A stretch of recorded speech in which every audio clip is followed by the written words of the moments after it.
It's Titletown Sound. If Joe Flacco is worth a 4th round pick, Antonio Brown might be worth a negative 5th round pick. Again, I'm just a fat dude sitting on the couch, but I watch a lot of football. I'm here to kick ass and make steaks, and I'm all out of steaks. Year 1, he was like, all right, guys, I don't know what Dom taught you, but you need to have 11 guys on the field. A trained orangutan could have done a better job than Ron Zerks. I mean, not even like well trained.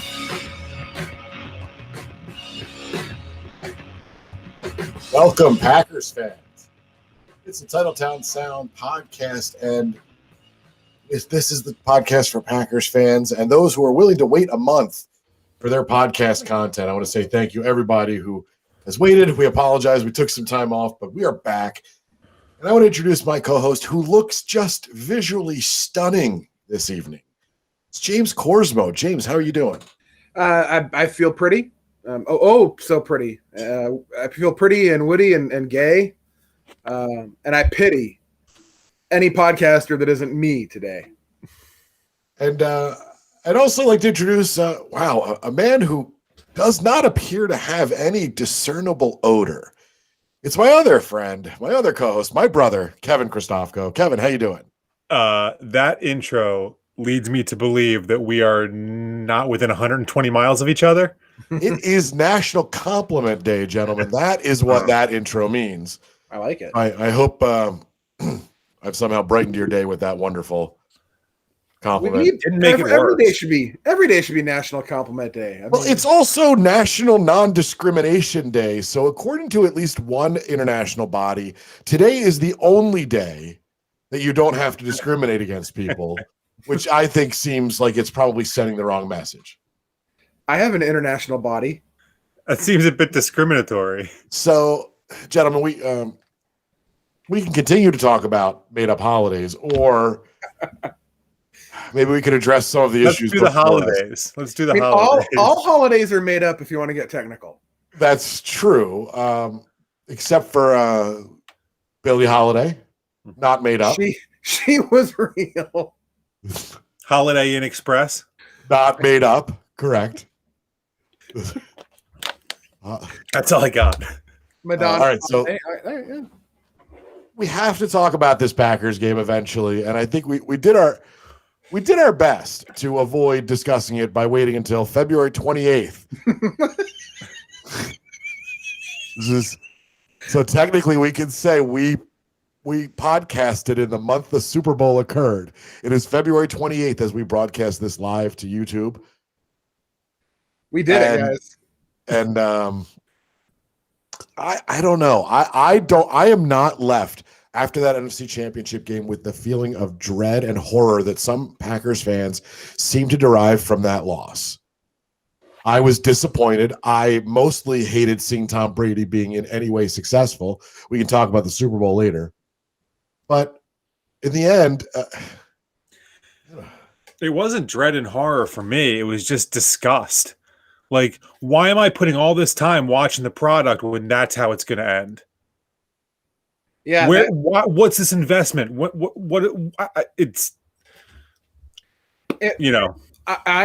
So mine went a little bit more existential, and so I spent this whole entire season kind of adopting the Aaron Rodgers way of life. Like, he's throughout the season, he's made it a point to, talk about how, he's more zen and feels more at peace. And honestly, as long as, I'm still alive and, I haven't had COVID and, et cetera and so forth, everybody I love, I'm willing to put up with whatever product the Packers put on the field up until that game. I lost my everything during that. Like, it was like 6 months of pent up stuff that I should have let out before and during that game. And I'm still not over it. And I don't know if I'm going to be. That game for me is right up there with the Seattle 2014 game, because both of those games were winnable, should have been won, and weren't. And that really, yeah. So I agree absolutely. This game was winnable, should have been won, and the Packers should have been in the Super Bowl. What the hell happened? And I mean that, and I don't mean that in like a in a cavalier way. Like, what happened?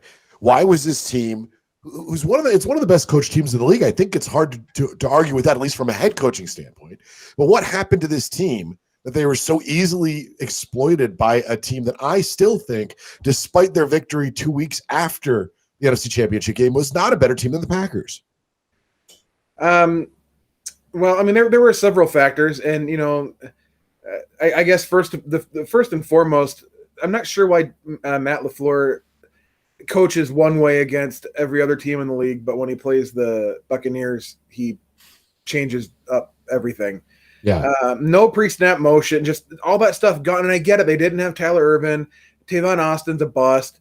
You don't really, I get that, but like, you got to switch looks up. And honestly, offense wasn't necessarily the problem in this game. Kevin King was the problem, but I mean, there again, just like the Seattle 2014 game, there's a chain of things that happen, and if any of those links are broken, the Packers win the game. If Mike Pettin doesn't call the most ridiculous defense on earth possible before halftime, and Kevin King, is able to cover his guy and they don't give up a touchdown, Packers win. If the officials don't let Tampa Bay get away with murder, but then call, well, actually, I mean, they let both teams really go. Right. Yeah. And then just all of a sudden, the most ridiculous time of the game, decide to call a ticky-tack pass interference. There's just so many what ifs. But what about this game then particularly bugs you? Like, for me, this didn't bother me as much. I thought it was a horrible performance. I thought the Packers were terrible. Don't get me wrong. I thought LaFleur coached poorly. I thought every weakness that defense had, including coaching, was exploited at one time. I didn't feel like this was hopeless and like this team is going nowhere. I felt frustrated because this team has the tools to go further, and they failed. Why is it? And I'm not saying that my viewpoint is right, because I saw a lot more of your viewpoints than mine. So what was different about this game that bothered you so much? If part of it was officiating too, that's why I have a big question about it. So for me, if you take the teams out of it, take the situation out of it, take the statistics, take blind taste test, put them on a board. If you tell me one team is going to have 3 interceptions and get, I'm going to say that team probably wins. If you tell me that team is going to have 3 interceptions and 0 points off of those, then there's a problem. Mike Pettin was an issue in this game. Kevin King was an issue in this game. The Packers not scoring after getting the ball 3 straight interceptions. Jair Alexander played out of his mind. And nothing to show for it. Not a thing. Kevin, I just want to, let me get the same question to you. Like, what in particular, because you're pissed. Like, I can tell you're pissed. Why? Like, what about this game gets you that is more than just, they lost when they should have won a game? Listen, I kind of in the same boat with like James and like the whole COVID thing and like putting the whole season into perspective, right? Like, as much as I wanted them to win, I just wanted a good game. And that's the farthest from what we got, from the defense to the offense to the officiating. And it just left a really bad taste in my mouth. And it was the complete opposite of what I was hoping for, win or lose. I think we had all talked about, like, we thought they were going to win. We thought they had a good chance of winning, but we also understood that if they lost, like, there are bigger things going on. Right. And that those things kind of take precedent, right? But like, something about that game just didn't allow that part of my brain to really kick in until 2 weeks after the game. And I think a lot of it has to do with the fact that team that we saw, that Packers team, wasn't the Packers team that we've seen the entire year, right? The situational defense that the Packers have played all season, played very well, despite, occasional flops here or there, but they're very good on third down. Yeah. Pretty good on, forcing turnovers, good forcing pressure on the quarterback. And all of that just went down the toilet. And on 3 consecutive 42-yard attempts, they converted and scored a touchdown on the first drive. And it was like, okay, well, what are we doing here? if that's what's going to happen on the first drive of the game, then I don't know, and it all spiraled downhill from there. And I think that I was ready, win or lose, assuming that the Packers showed up, and I just didn't get that for so much of the game. And then it was too little, too late, and so I'm with you. I agree with everything that you said, and it was a devastating loss in that respect. I guess what I'm saying is I didn't see it as the systemic, organizational type of loss. I just saw it as a crappy loss where they were outplayed and outcoached when they shouldn't have been. And it's capped off by the fact that they didn't even get a chance on offense to rectify that with a final drive. I think you put it really, that statement, Chris, is exactly what I'm feeling. Okay. With the cherry on top of, and that penalty got called, and that ended the game. I mean, you've seen me on tilt. That was I have tilt mode right there. I put you on tilt. Intentionally. You could do it right now if you in a snap of a finger if you want. It wouldn't be hard. But we're only 11 minutes and 30 seconds into this show, so I'd like to get through it. Okay. So, James, let's talk about how this team played on defense. None of us expected them to be a defensive juggernaut in this game, but like Kevin said, situationally, they had been playing pretty well, especially in the last several weeks, to the point where a lot of people thought, maybe they had in some ways figured it out. But then you've got a statue at quarterback. Tom Brady is slightly less flexible than the Colossus at Rhodes, and yet they can't get to him. They just can't get to him. They can't get pressure on the man. The American dream, Colossus at Rhodes. So that's been their problem historically, even before Pettin. Against these immobile quarterbacks for whatever reason. Phillip Rivers is another example. Every time we play Phillip Rivers, it feels like he has all day to stand in the pocket and shot put, footballs all over the field. But it's Kevin made a great point. The first drive of the game, the I think Tampa had a 3rd and 9, a 3rd and 12, and a 3rd and just astronomical third down, and they converted on all of them, and that's a problem. And yes, it's the first drive of the game. I get that. There's lots of ball game to go. But it just kind of went from there. And then by the time they had it kind of figured out towards, in the second and third quarter into the fourth, when Jair Alexander was picking off Tom Brady every time he threw the ball to his side of the field. Yeah. The offense decided, LaFleur decided to screw the pooch on his end of the field, so that it felt like a seesaw, the offense started out hot, defense was crap. Okay, defense started to kind of catch up after halftime, offense was crap. They couldn't get on the same page. And for me, to take it a step beyond that, as kind of to go back a little bit, the thing that really upsets me about this loss, probably more than anything, and it's taken me a long time to come to this realization, is that, in my opinion, this was the Packers' last best chance to do something. This team isn't going to be. Aaron Jones is gone. Corey Linsley is gone. No, Aaron Jones is gone, but what does it matter when in the NFC Championship game you only give him the ball 6 times? What does it matter?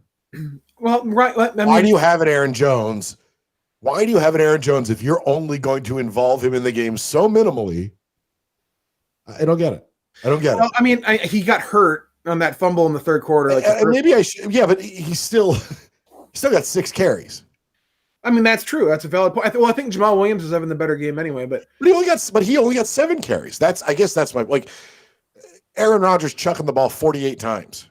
That's not good. Yeah, Tom Brady was only 20 for 36. Tom Brady was not good. Tom Brady was terrible. No. And Tom Brady's going to ride off as the effing GOAT right now. And by the way, who we thought he was. He was. And we let him off the hook. You know what? It's perfect because that's exactly. He was Tom Brady. He was the Tom Brady we talked about. A system quarterback who's overrated, but he looks like oh, God, I hate him so bad. He looks so good because if you look at his numbers, you go, oh, look, he's got an effing ring on his toenail. It just. He probably does. Probably helps his chakras. He wasn't good. He was terrible. They did exactly what they needed to do against Tom Brady. that's why I get a little bit more. This is why I'm not having kind of like an existential crisis over this game, because I feel like the defense did what it needed to do. The offense was uncharacteristically bad. They were just bad. The game was almost closer in spite of the coaching staff. Like, Yeah. Guys, I'd always liked Mike Pettin as a defensive coordinator, and always, whenever the talk about should he be fired, I always got his back. But after that game, see ya, Chief. That game proved to me that he can't do it. So let's move on. And they did. They did. Yeah, they did. Yeah. I mean, all right. So that's later in our round. We'll talk about that later in the show. But what else from this game? I mean, anything else we need to talk about? I mean, yeah, it was terrible. It sucked. It was just such a bummer for me, because I allowed myself to believe, which I should never do. I should never do that. I should know better than that. And I always fall victim. I always do that to myself, and I don't know why. But like I said, this team isn't going to be the same. And I'm not saying they can't get back. I'm not saying they can't win a Super Bowl with whatever team they're going to have going forward. I loved this team, though. Yeah. Aaron Jones and Jamal Williams and just all these guys were, and I really wanted to see them go out on top, and it felt like a fairy tale or like a Disney movie, but instead of Anna and Elsa having a party at their house, it was like Mufasa ate Elsa and then took a Najee Davenport right on the. It took a turn. that went from Disney to Cinemax real fast. two lions, one cup. Okay. Aaron Rodgers in the game, 33 for 48 for 346 yards, 3 touchdowns and interception. He was situationally was not great, but statistically had a great game, or had a very good game. Let's talk about all the BS that happened after the game with Aaron Rodgers. It's now a distant memory, but James, talk about what happened with the Aaron Rodgers is leaving talk.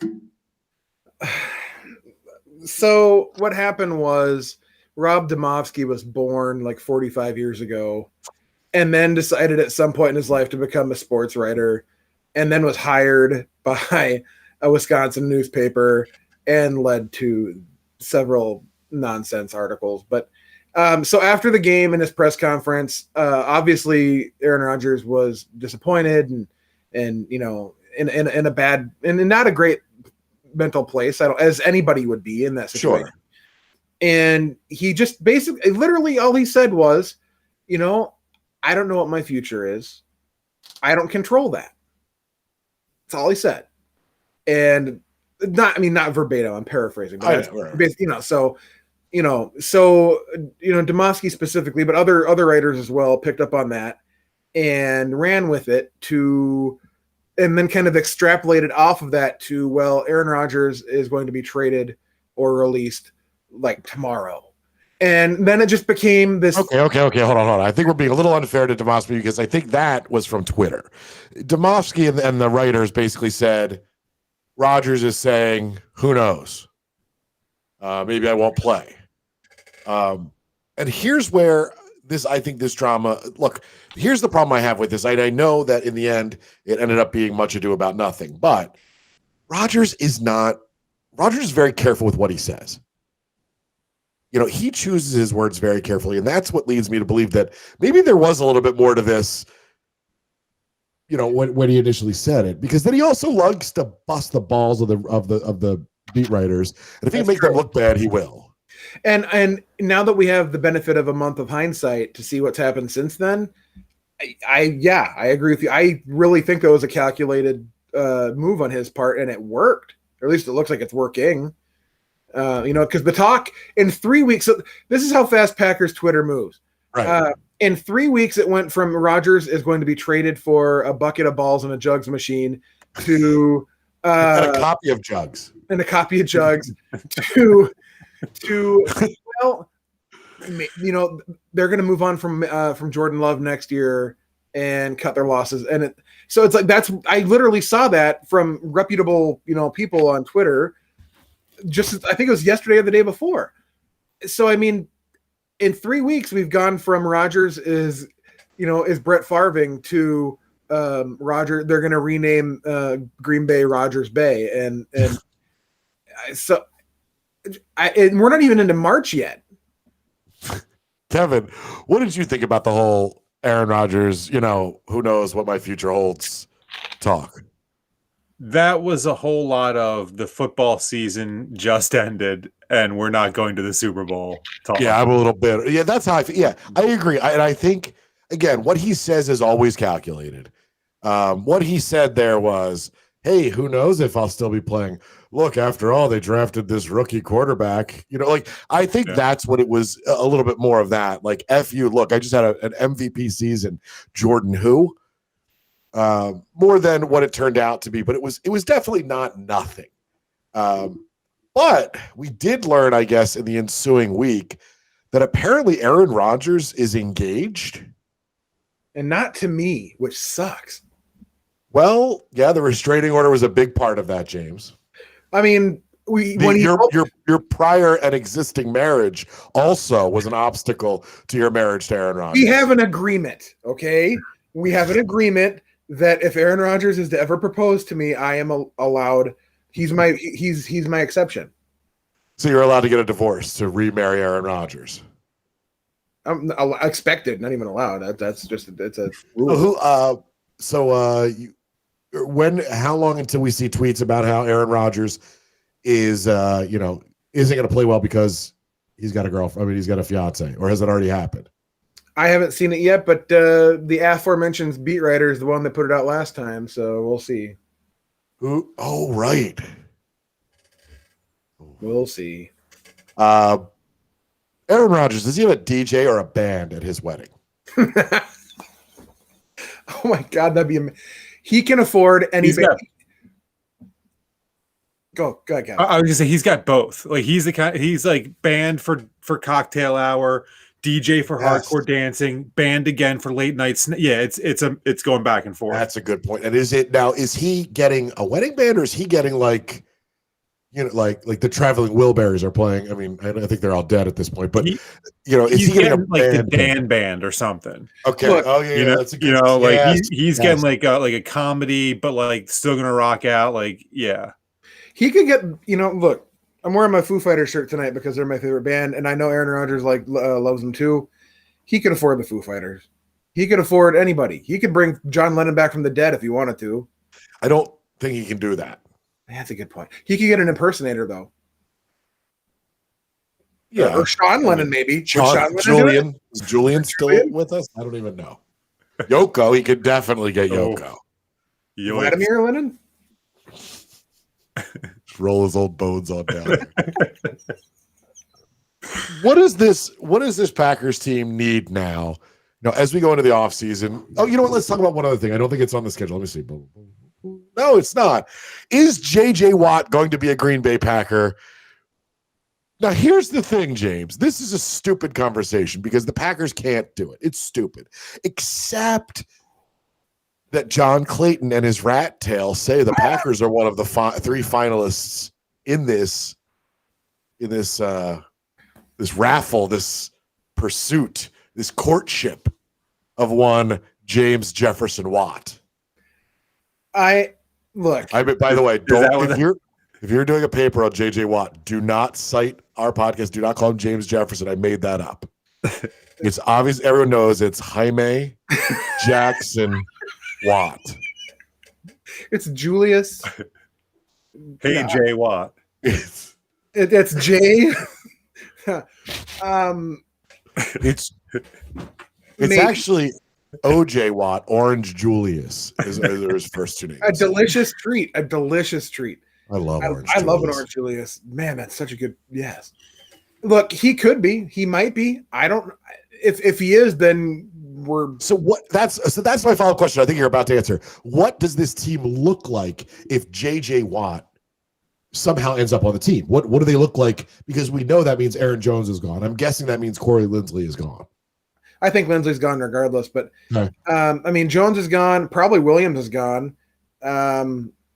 Preston's would be gone. Kevin King is gone, which is fine. He can go and keep going. He can go find. Well, next time maybe he could go a little further and stop the Hail Mary catch. He can go find Ladarius Gunter wherever he is and hang out with him. I mean, all he had to do was stand on the goal line and scream real loud while the ball was in the air, and he probably stops the touchdown. So let me just piggyback off that for a second. So, okay, Mike Pettin calls the most ridiculous defensive call ever for 5 seconds left in a half. It's a man coverage. Kevin King is supposed to be the fastest guy on the Packers. He doesn't even play his coverage correctly. Scotty Miller, the guy who caught the touchdown, is 10 yards behind him. It's so many levels of suck on that play. Like 69 levels of suck on that play. Episode title, 69. Anyways, JJ Watt. 2 levels. JJ Watt. First of all, I want him on the team bad. My God. I don't care if he only plays 9 snaps because he's made out of, plaster of Paris and chewing gum. I don't care. Sometimes I see his truck driving around. That's kind of fun. But he has. Is he in it? Yeah, he doesn't. Cool. He goes to a gym that's just down the road from where I work. So has he learned that professional athletes can move out of where they grew up? Like, does he? That might be a problem. I mean, I know they don't. Why would you move out of Wisconsin? But look, if in the middle of the winter, who knows? Yeah. Yeah, if my daughter becomes some sort of professional athlete, I'm going to encourage her to get out of this sleepy little hamlet where we're snowed in as well.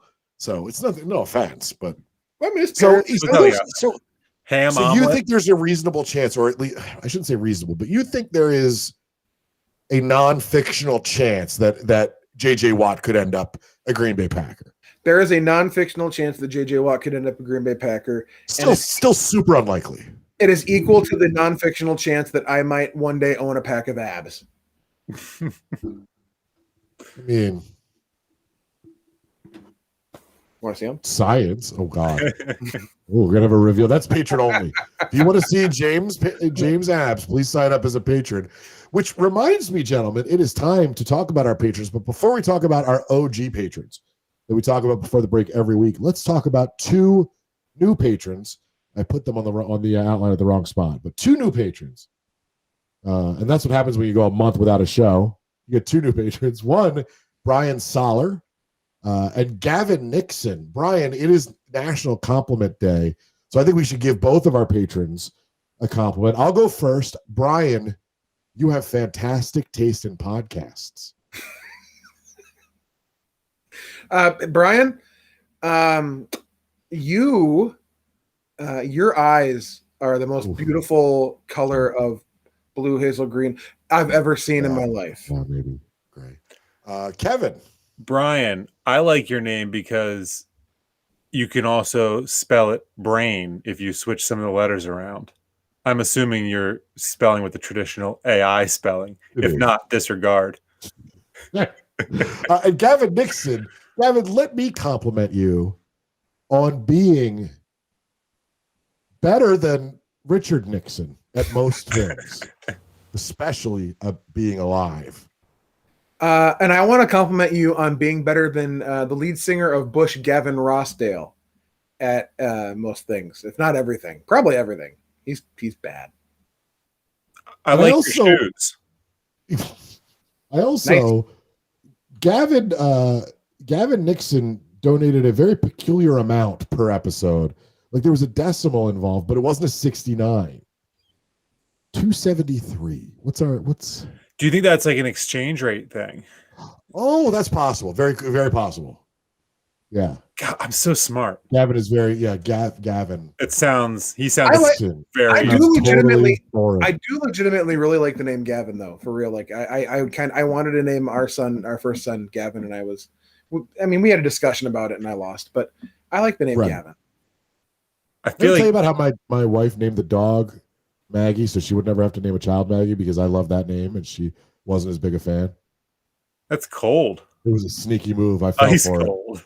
I love. And you're the lawyer. All's fair in love and naming children. It was impressive.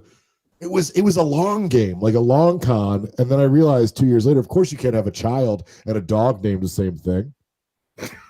That'd be weird.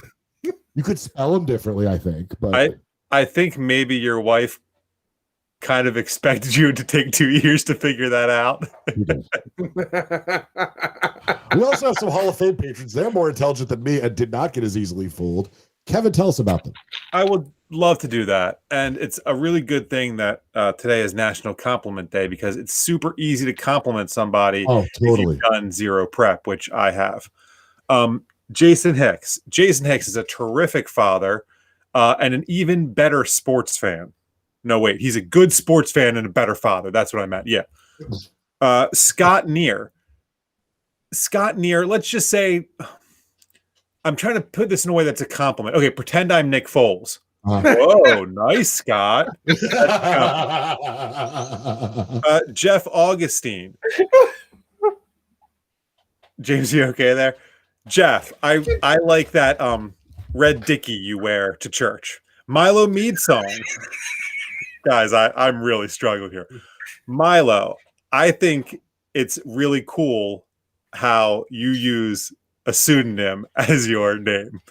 Chris Corsmo. Chris, I think you are the best sibling patron that we have. Yeah, absolutely. I would agree. And finally, James Hamblin. James, you are an exquisite math teacher, and I'm sure you know what the square root of 69 is, right? 8 something.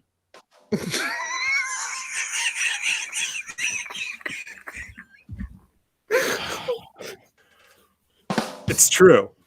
It is. All right, we're going to take a break, I think. When we come back from that break, we are going to talk about, well, the Packers made some coaching moves. There were some moves in the NFL. I think we're going to have our true-false results. I don't know why I can't hear the commercial music right now. Oh, maybe because I forgot to play it. There we go. So anyway, when we come back, when I mentioned, guys, we're going to talk about the Packers coaching moves. We're going to talk about the other moves in the NFL, true-false results, spread of results. Maybe we'll remember to do the sound off, even though the show's named after it. We always forget. We'll be right back. 2 and 2.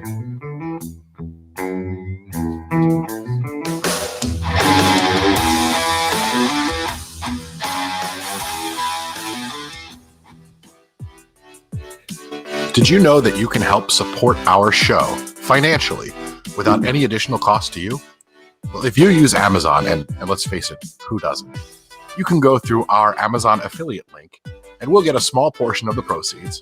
You pay nothing extra, and you still get your awesome stuff delivered in like 2 days. So go to www.titletownsoundoff.com/Amazon. You just order like you normally would, and you help the show. That's www.titletownsoundoff.com/Amazon. Happy shopping.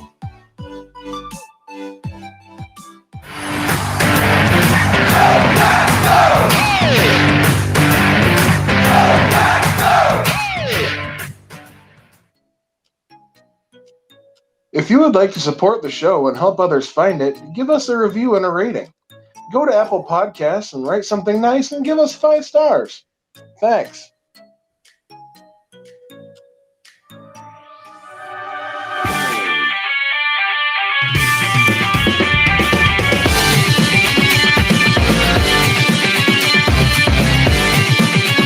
Welcome back, Packers fans. Packers fans. Awesome. We have more than one listener, thankfully. I want to welcome them back as some of our best listeners. Well, they have gone along and they've gone to patreon.com/TTSO and made a pledge. James, why don't you tell us about those Hall of Famers who are kind enough to help us out every week? All right, the Hall of Fame list. We have Paul Goldsack, Kyle Turpinning, DJ Lightfoot, and Michael James Crowder. Now, you might notice one's missing. If you happen to find him, please return him to the to wherever you need to return him to. So I just want to say about these guys, these guys are you don't want to play them in a game of Uno because they will all beat you. They are very good Uno players. They will simultaneously. Yep, they will like do reverse and then draw 16. They all gang up again. Now here's my James. What's the middle name? We got a 3-name. Michael James Crowder. Michael James Crowder. That's my favorite. I'm not gonna lie. One of my favorite patron names because like I feel like you could either be Attorney General Michael James Crowder or like alleged porn star or alleged serial killer Michael James Crowder or adult film star Michael James Crowder, librarian Dr. Michael James Crowder, Supreme Court Justice Michael James Crowder. It just works. Just works. I like it. Does it not work for anything? Like lunch person Michael James Crowder? That doesn't really work. No, it's got to be a little bit more. There's got to be a little more, oomph to the career for a Michael James Crowder. I mean, it demands excitement. There's nothing wrong with being a lunch person. Oh no, I don't think it's one of the more exciting professions. I would agree with that. That might be, anyway. It can get fun. Think about lunch. The Packers make coaching moves. They thankfully they get rid of. First of all, we've got a new. We'll talk about this because nobody knows how to fix special teams. We've got a new special teams coach. James, why can't they get special teams right? This seems like fundamental. I've thought about this a little bit, and I think a lot of it is the Packers are pretty notorious for having a lot of undrafted free agents on their team, and I mean, that's pretty standard, I think, across the league. But most of those guys end up going on the special teams unit. So you have that, and I just think for whatever reason they're so poorly coached, just so poorly coached, and I mean, it doesn't take as a superior athlete to just stay in your lane as you're running down the field and not and not do like the fourth grade flag football, everybody pile in a corner, and it's that type of stuff. There's the discipline and the lack of discipline, and it just that's been evident over the years with Zook and Menenega and everybody else. So who did they replace him with? He's on the staff, right? He's on the staff currently. I believe it was Mike McCarthy. So they're bringing a guy, and I forget his name. I forget the new special teams coach coordinator's name. I'm sorry, we should have done prep. James, quickly Google that and pretend like you do it all along. But so my question is, and maybe I'm wrong, but is it a problem that you're bringing in a guy on the same staff that had such a horrible special teams? I mean, just they were so terrible. You would like to think that maybe he wouldn't go in-house for that. They did. So his name is Maurice Drayton. Yes, we do. As like I was saying, so they they promote Maurice Drayton. I'm pretty sure he's a patron too. Maurice Drayton. Amazing. And he's 44 years old, so he's just slightly older than me.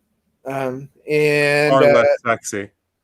No, he's pretty good looking actually. Anyway, he's been with the team. He's been with the team for 3 years as an assistant special teams coach. This is why you listen to our show, so we can Google for you. So I mean, just at a quick glance at that paragraph on the Packers website, I can tell you if his only experience with the Packers special teams has been as the assistant coach to Ron Zook and Sean Menenega, right. God help us all. Like real bad chomp. That, I wish you'd have seen a picture of him before you played that. No. I was just playing it was the random sound effect that I hit on my soundboard because if I could show you, they're just colors. I did not take the time before the show to actually write. I know the show opening and the show close. Everything else. Hold on, let's see. There we go. What's this one? This is purple. Hey, what happened? Now I know red is show close, and I don't know how to stop it and restart it, so we'd have to listen to the whole thing. So I'm not gonna hit that one. What's the one? No. Oh no. Anyway, Maurice Drayton. The Packers get rid of Mike Patton. They don't wait to do it, and then James, what happens to their first choice for defensive coordinator? He was eaten by a shark. That's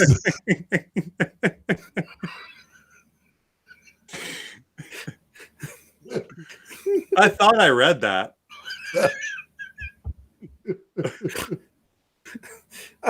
So no, they guys, look, you're Packers fans. You miss a lot in the offseason if you're not paying closest attention. Packers, that's right. I just wanted to. Packers defensive coordinator, they offered him the job, and while he was celebrating on his longboard, he was eaten by a great white. One of the tragedies. He really did need a bigger boat. One of the tragedies of sports. They had, they wanted Jim Leonard, the defensive coordinator for the Wisconsin Badgers. And he used to play in the NFL, and I think he coached assistant coach in the NFL for a while as well. And they offered Jim Leonard the job, and Jim Leonard said, thanks, but no thanks. I'm sticking around at Wisconsin, which I don't. Why even put yourself through the interview process if you're not going to take I don't understand it, but whatever. Unless it was, did he get some sort of new contract with Wisconsin? Did he leverage it? Like, did he pull the old Jim O'Brien? Not that I'm aware of, but there is scuttlebutt around sometimes that happens. Sometimes that happens behind closed doors, and you don't know about it until weeks later. Yeah, like after Chipotle, that happened. Right, the scuttlebutt happens after Chipotle. No, but there have been rumors going around for quite some time that the current Wisconsin head coach, Paul Chryst, might be moving on at some point, and Leonard might take that job over, or there might be another team out there that wants Leonard as their college team as their head coach, and he's just kind of biding his time waiting for that. So I'm guessing, they may have just said, look, you get the job, or you can wait a year because we're gonna, you're gonna have a head coaching job here, if he likes. I don't get going through the interview. That part, Kevin, I don't understand. Why even go through the process if you know, or maybe you didn't know until the last minute. Well, maybe you answered your own question, Chris. If he wants to be the head coach at Wisconsin, maybe he should get some head coach interviewing experience under his belt, huh? Huh? You ever think about that, you jackass? Hey, what happened? Wow. Kevin got really aggro for no apparent reason. It makes sense to me because that makes sense. If you want to be a head coach at some point and somebody says, hey, you want to interview? I mean, it's right down the street. Sure, why not? Let's move on to some other stuff that has happened in the NFL. First affecting the division, and that is that Matthew Stafford is no longer a Lion of Detroit. He is now a Ram of Los Angeles. Beauty, eh? Oh, the windscreen smells beautiful. Give yourself whiplash. But now, who is the quarterback of the Lions of Detroit after that deal? Well, I don't know. Is it Jared Goff? It would be one Mr. Jared Goff. But I still contend the Lions with picking up 2 first-round picks. 2 first-round picks. Get away a lot better in that deal. The Rams are delusional if they think Matthew Stafford is the piece they needed. I don't understand it. They gave 2 first-round picks for Matt. First of all, Matt Stafford is on the backside of his. He's not going to win you a Super Bowl. He's just not. No. If you look at Matt Stafford's career stat lines, maybe you get a first-round pick for him. You don't watch him play. Right? Yes. Then you're like, wait a second. Like, this guy put up stats, but he doesn't win anything. Matt Stafford, and I have a ton of respect for Matt Stafford. I know I call him a meathead because he is a meathead, and his wife said some ridiculous things about COVID, but I have a lot of respect for Matt Stafford. I kind of like Matt Stafford. Yeah, I think when he busted his ribs and like demanded to come back in the game, I forget that was. He is the king of garbage time stats. That guy, I would love to see a statistical breakdown of his statistic of important, like crunch time statistics. And I'm getting blown out by 4 touchdowns statistics because I'd be willing to bet. He is a great fourth quarter quarterback down 2 touchdowns. Yeah. And when I say great, I mean statistically. He's not going to win you the game. I will commend him for not following in the footsteps of the other 2 best players in Detroit history and just retiring halfway through his career. Yeah, but you also can't blame those 2 at all. No way. All right. The other thing is the Philadelphia Eagles trade Carson Wentz to the Indianapolis Colts. Maybe a good fit there. But what did they get for him? Like a third rounder, right? Nothing. It was very little. I mean, Carson Wentz is bad. Yeah. I mean, Carson Wentz is Mitch Trubisky without the mobility. But, Kevin, I feel like Carson Wentz, we've been forced to believe he was good because he was a big deal coming out of college. But remember, his Super Bowl ring comes as he was out with injury, and Nick Foles and his big Philly special. It's right a game arm. of inches. His big right arm were out there winning for the Eagles. What Carson Wentz hasn't done anything to show that he can win in this league. I mean, Carson Wentz has had some decent games and some decent stretches, Right. but not, I mean, not enough to make you say, oh, well, he could save our franchise, like, oh, he's definitely the guy. And, I say that even understanding that there's a quarterback shortage out there currently.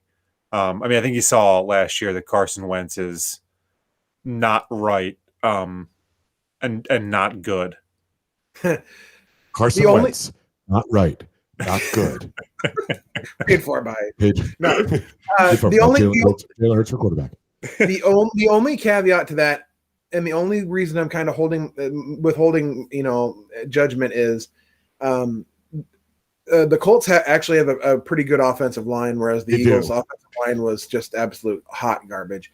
And they have a Jonathan Taylor, who not Jonathan Taylor, Thomas from Home Improvement. Damn, that would have been awesome. Yeah, he's too busy hanging out with Wilson. But no, Jonathan Taylor from Wisconsin, who is probably going to be a top tier running back for a long time. So, I mean, he has the tools there to succeed. Now, will he? And Frank Reich, the coach there, whose name sounds very like a problem to say, but it's not because it's his actual name. Right. Frank Reich. And thank God that he's not the third in line of that. Well, that's my question. If you're a Reich, you can go junior. Right. There's no third. You can't go beyond junior. You can't go beyond junior because then it becomes a war crime. No, it's like the 13th floor on a skyscraper. You just skip it and go straight to 4. But anyway, Carson Wentz and Frank. If you hear clicking in the background, I apologize, but I'm changing the title to War Crime. So Frank Reich was Carson Wentz offensive coordinator in the Super Bowl years of Philly. So, maybe they'll.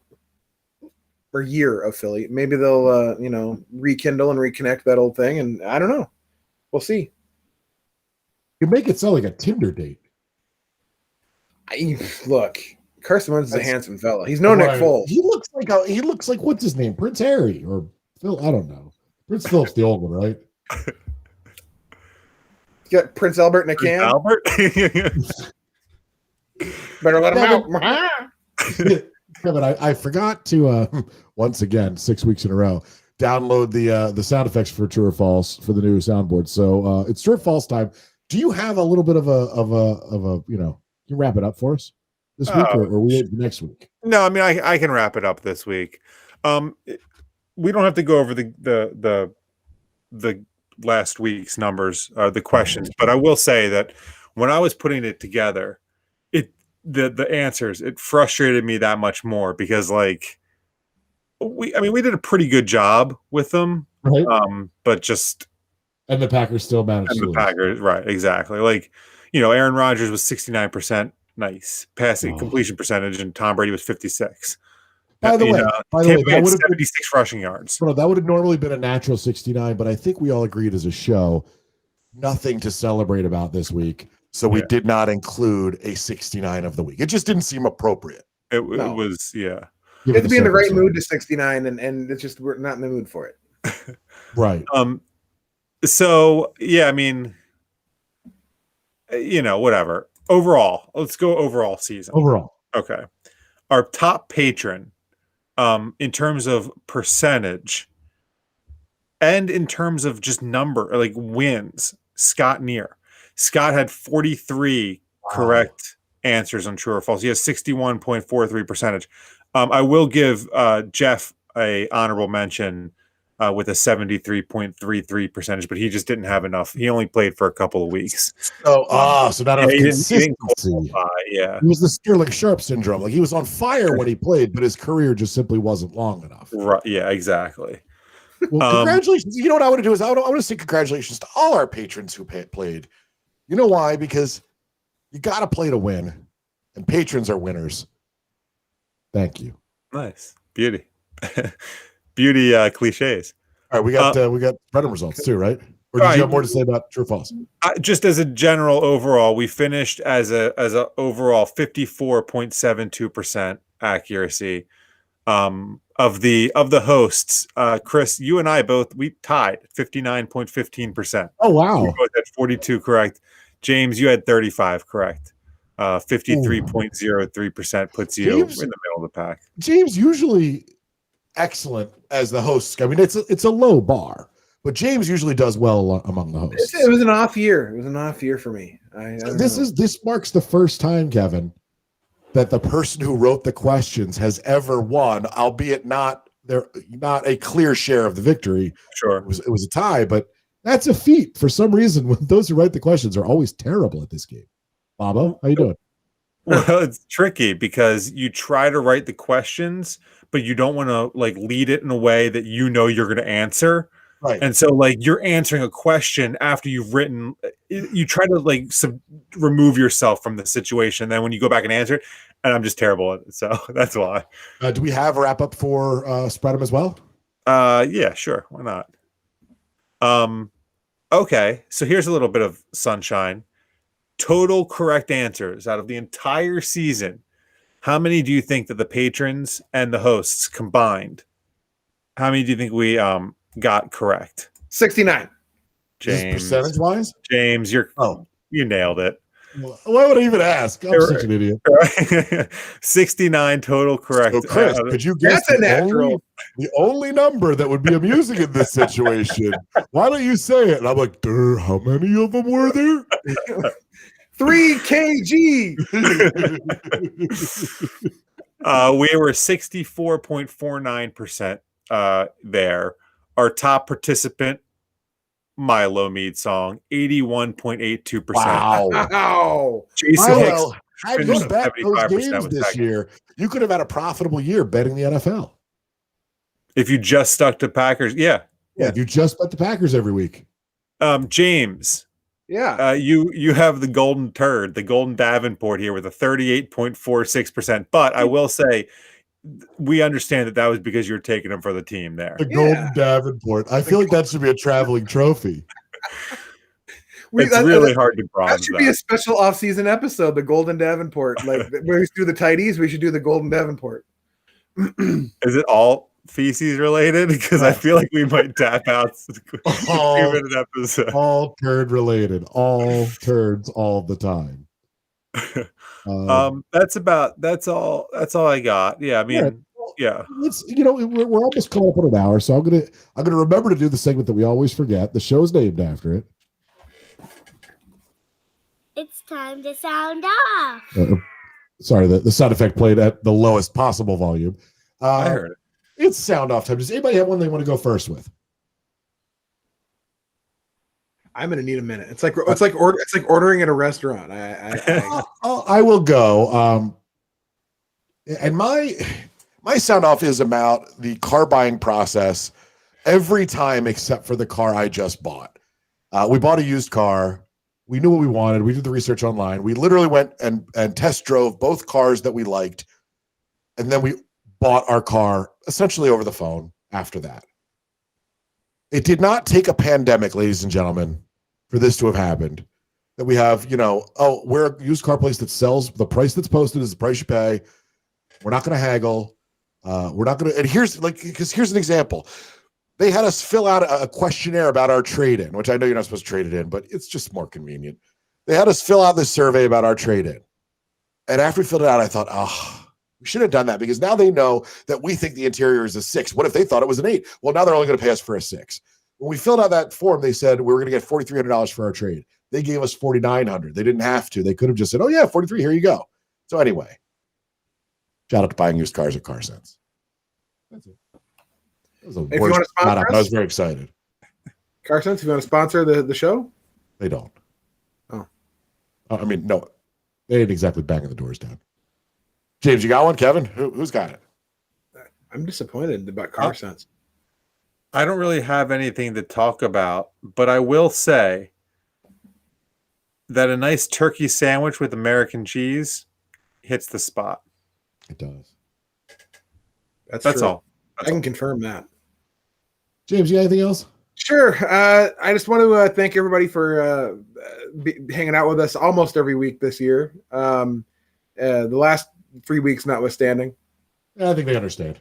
Yeah, I mean, thank all of our patrons that have stuck with us and continue to stick with us. Without you, literally, this show would be even worse than it already is, which is possible. I know it doesn't seem like it, but it could be. So thank you guys, all of you who listen, whether you're a patron or not. Taking time out of your days to listen to three dudes just sit here and be stupid is awesome. And sorry, James, go ahead and finish. Go ahead. No, you go ahead. I was pretty much done. No, you're right. I was just going to piggyback on what James was saying and say that we're stupid. That's all. I mean, clearly I'm the stupidest out of all of us based on the test scores. I'm most stupider. Well, let's put it this way. We're all three stupid. And we're happy that you're listening to us. Be stupid. James, what should people tweet at us? Tweet at us unintelligent. Unintelligent. James Campbell, we love you too. The preceding podcast was a production of Productions Institute, LLC. Copyright 2019. All rights reserved. Don't steal our crap.